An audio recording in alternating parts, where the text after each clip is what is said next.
Dialogar es una importante actitud que nos permite comunicarnos, entendernos y conocernos más. Hola amigas y amigos, bienvenidos a la programación de Aprende en Casa. ¿Cómo están? En esta ocasión abordaremos contenidos de la asignatura de Formación Cívica y Ética de tercer grado de secundaria. Los invitamos a no perderse los detalles de esta sesión, ya que les permitirá reforzar su aprendizaje y aprovechar mejor este periodo en el que todos debemos quedarnos en casa para superar la contingencia. ¿Tienen listos su cuaderno y pluma para apuntar lo más importante que verán en los siguientes minutos? Les aseguro que serán contenidos de gran utilidad para ustedes, así que cerciórense de tenerlos a la mano. El tema que trataremos en esta ocasión nos involucra a todas y a todos y es indispensable para tener una buena convivencia con nuestros pares, familiares, amigos, vecinos, con todas las personas con quienes tratamos, incluso con nosotros mismos. Diálogo y tolerancia. Y veremos por qué se trata de dos condiciones necesarias para una reconstrucción de una ciudadanía democrática. Les propongo comenzar preguntándonos, ¿qué debemos tomar en cuenta para lograr una sana convivencia en nuestra familia y con nuestras amistades? Respeto a las diferentes opiniones, escucha activa, diálogo, tolerancia. Todas esas actitudes son necesarias para convivir y aprender de los demás. ¿Qué les parece si vemos la siguiente cápsula sobre la importancia de fomentar el diálogo y la tolerancia y analizamos juntos este importante tema? En México, al 50% de los jóvenes entre 15 y 19 años no les gustaría tener como compañero en la escuela a un enfermo de SIDA, a una persona no heterosexual, a un indígena o a alguien con capacidades diferentes.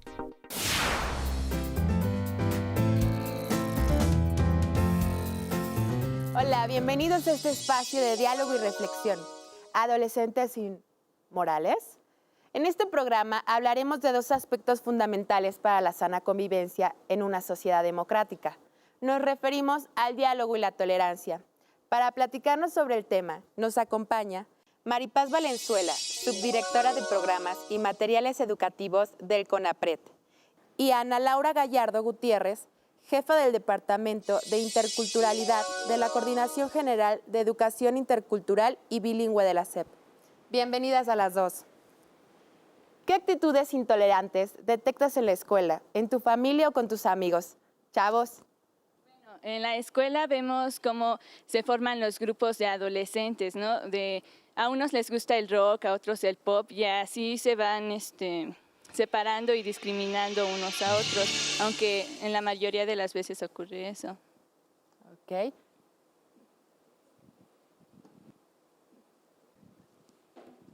Bueno, yo lo veo en las etiquetas que te ponen los compañeros. Por ejemplo, si eres muy inteligente y te interesan tus cosas, te dicen que eres matado o algo así. Y pues la verdad eso no se me hace justo porque solo estás haciendo lo que tienes que hacer y no ninguna otra cosa, ni mala ni buena. Solo estás haciendo lo que tienes que hacer.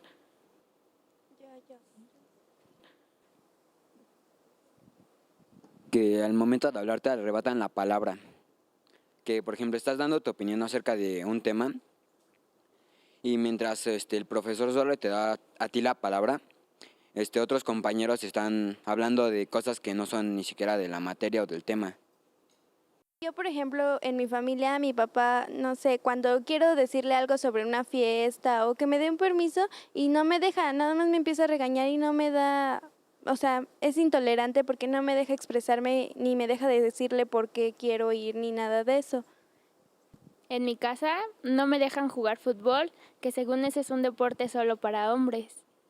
¿Cuáles son las actitudes intolerantes que más comúnmente detectan en la escuela, la familia e incluso entre las sociedades? Bueno, lo que decían los jóvenes, la discriminación hacia el que es diferente a uno, el rechazo, ¿no? Esas son las características que definen la intolerancia, el rechazo al otro, al diferente, al que no es como uno, ¿no? En general en la escuela, pues es el rechazo a las niñas por parte de los niños, el rechazo de los niños por parte de las niñas, el rechazo a las personas que tienen alguna discapacidad, el rechazo que también es muy frecuente a los niños indígenas, en fin, a los que tienen alguna religión diferente a la que comúnmente existe en las escuelas, y en las familias es muy común el rechazo a los puntos de vista de los menores, ¿no? Yo creo que la intolerancia tiene que ver con una actitud generalmente de miedo, digamos, hacia lo que no conocemos. Y en ese sentido nuestra primera reacción justo es de rechazo, frente a algo que desconocemos, frente a algo que nos parece desconocido. Comentábamos antes de iniciar el programa que tienen un compañero en clase, los muchachos, que parece ser que habla purépecha. Y hay un desconocimiento de quién es, o de dónde es, o qué es lo que él habla, qué lengua habla, o cómo piensa. Y esa diversidad que está incluso en los salones, que son nuestros propios compañeros, lo primero que nosotros generamos son actitudes de protección de nuestra propia identidad. Es decir, si no es como yo, me alejo. Y esa es como una primera reacción frente a algo que desconocemos. Pero sería muy interesante también ver cómo piensan los demás, cómo hablan los demás y cómo eso nos puede enriquecer unos a otros, que es finalmente una manera de combatir la intolerancia. Chavos, para ustedes, ¿cuáles son las consecuencias de la falta de diálogo y tolerancia? No aceptes la opinión de alguien porque crees que es diferente a ti o porque no has hablado bien o no has dialogado. No sabes su mentalidad, no sabes si es igual a la tuya o puede ser diferente. Bueno, esto también lo vemos con los adultos y la gente que tiene poder, porque cuando no dialogan llegan a conflictos muchísimo mayores y se llegan a provocar guerras, y aquí la falta de diálogo provoca problemas terribles como muerte de gente inocente. Por la falta de diálogo también se pueden generar problemas, como si tú no estás de acuerdo con la otra persona, te empiezas a pelear y no terminan en un acuerdo en común. ¿Cuáles son las consecuencias de esa falta de diálogo y tolerancia? Ana Laura, por favor. Pues como ya lo comentaban los muchachos, va desde un rechazo hasta niveles de violencia como lo pueden ser las guerras. La falta de diálogo genera, digamos, siempre la posibilidad de malinterpretaciones, la posibilidad de no acuerdos, y eso obviamente llega a estos extremos como lo pueden ser la guerra o el etnocidio, como ha sido el caso de México durante muchos años, es decir, la exterminación del otro. La intolerancia puede llevarnos a no admitir ni siquiera la existencia de una diferencia, como ya lo decían también los chavos. Hay ciertas ideas o ciertas mentalidades que no necesariamente van a concordar con la nuestra, y pareciera que eso no lo podemos admitir si nosotros tenemos como esta imposibilidad de pensar desde los zapatos de los demás o ponernos en el lugar de los demás, y eso nos puede llevar, como ya lo dijeron ellos, hasta la violencia, a provocar, digamos, guerras, etnocidios, etcétera, ¿no? Las consecuencias de la intolerancia, pues es la exclusión del otro, ¿no? Es la imposición de un punto de vista único, ¿no? Ese es el que vale y ese es el que se impone a todos los demás, ¿no? Y eso impide, por supuesto, el ponerse de acuerdo, el dialogar. Y lo interesante de la posibilidad que abre la tolerancia y el diálogo es la construcción de acuerdos. Por eso se dice que es un mecanismo de la convivencia, la tolerancia y el diálogo, ¿no? Con eso se pueden construir acuerdos, porque estamos en una sociedad muy compleja y muy diferenciada, y no hay manera de ponernos de acuerdo más que dialogando, construyendo acuerdos racionalmente, ¿no? Esa es la posibilidad que tenemos. Muy bien. Chavos, ¿qué hacen cuando alguno de sus compañeros tiene actitudes intolerantes? Bueno, por ejemplo, tal vez en el momento pues te molesta porque pues todos son tus compañeros y te molesta que a los demás los traten de una forma distinta, pero platicando pues ya sabes la situación de por qué lo hizo, tal vez tiene algún problema, porque todo es un espejo, tal vez a él lo tratan igual y él solamente refleja con otras personas lo que él siente. Okay, ¿de aquel lado? Porque también no respetas a las otras personas por el simple hecho de que piensan distinto de ti y no les das oportunidad de expresarse. Bueno, yo por ejemplo con mis amigos lo escucho y sí, respeto su opinión, pero si yo no estoy de acuerdo con eso, pues le digo sus errores o lo que no me gusta y pues igual que como yo lo respeté, siento que él me tiene que respetar a mí, así.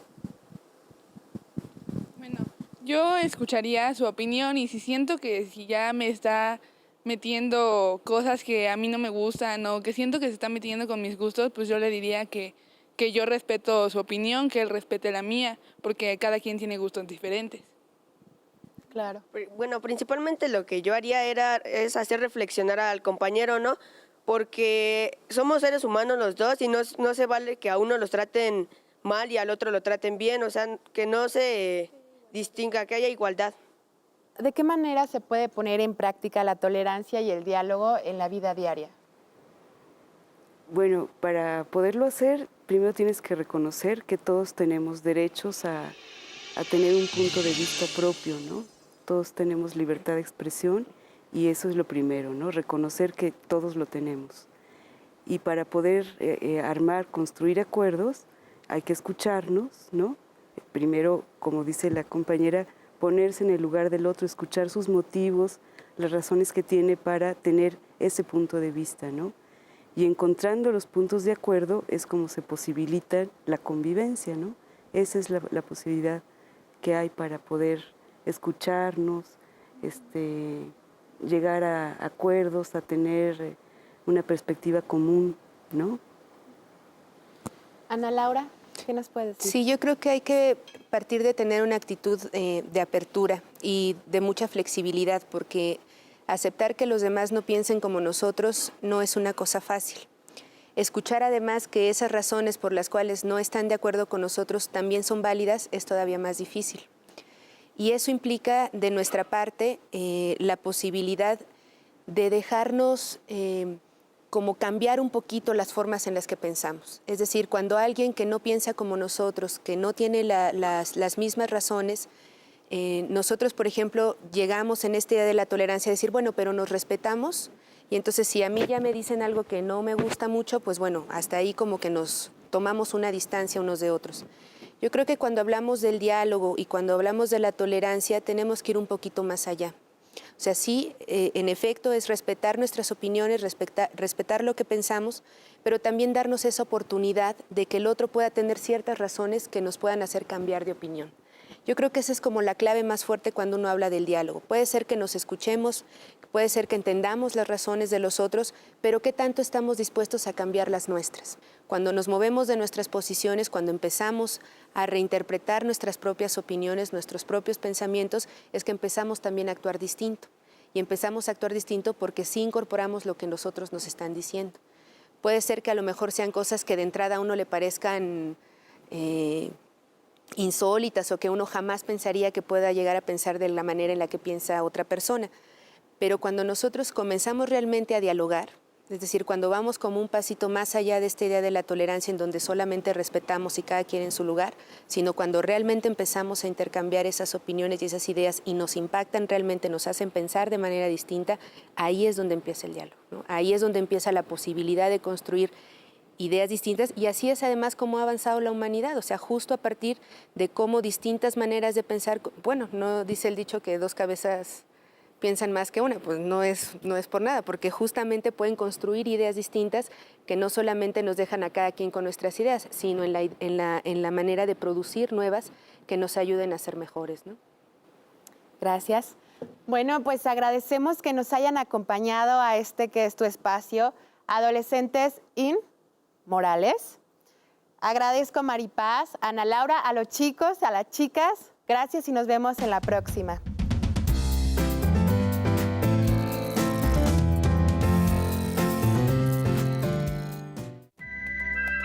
Cuando conozco a alguien, no me importa si es blanco, negro, judío o musulmán. Me basta saber que es un ser humano. La tolerancia permite escuchar, respetar las opiniones, ideas y actitudes de los demás, aunque muchas veces, como ya vimos, estas no coinciden con nuestra forma de pensar. Es verdad, a veces no es tan fácil aceptar aquello que no coincide con nuestra forma de ver y entender las cosas, como cuando alguien no es como yo quiero que sea y entonces mejor cierro la comunicación, dejo de hablarle y me voy. Así es. ¿Cuántas veces no nos ha pasado que por no ponernos de acuerdo con alguien, nos distanciamos con esa persona o terminamos con una amistad o con una excelente discusión con nuestros amigos o hasta con nuestros familiares, ¿no? Este video sin duda nos ha permitido grandes reflexiones. Es importante continuar preguntándonos, ¿cuáles son estas actitudes aprendidas que muchas veces hacen que seamos intolerantes? Debemos tener en cuenta que el diálogo siempre es la oportunidad para comunicar nuestros sentimientos y pensamientos. Es un recurso personal muy valioso para expresarnos y conocer cómo somos ante los demás. Los invitamos a escribir algunas reflexiones que contribuyan a mejorar su forma de convivir y de relacionarse con los demás.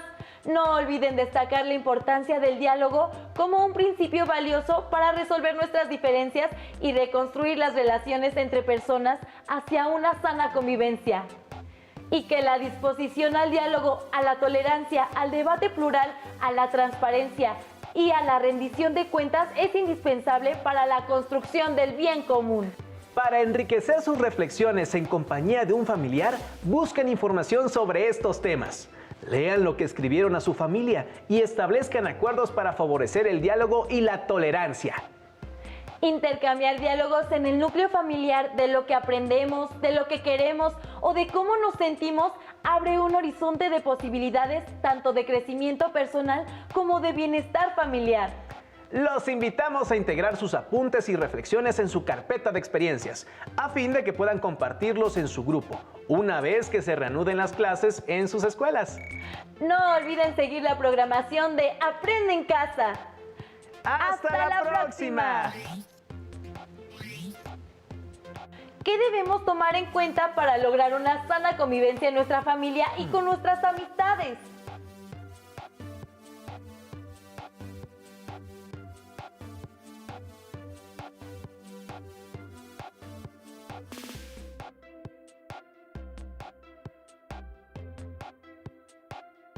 ¿Cuáles son esas actitudes aprendidas que muchas veces hacen que seamos intolerantes?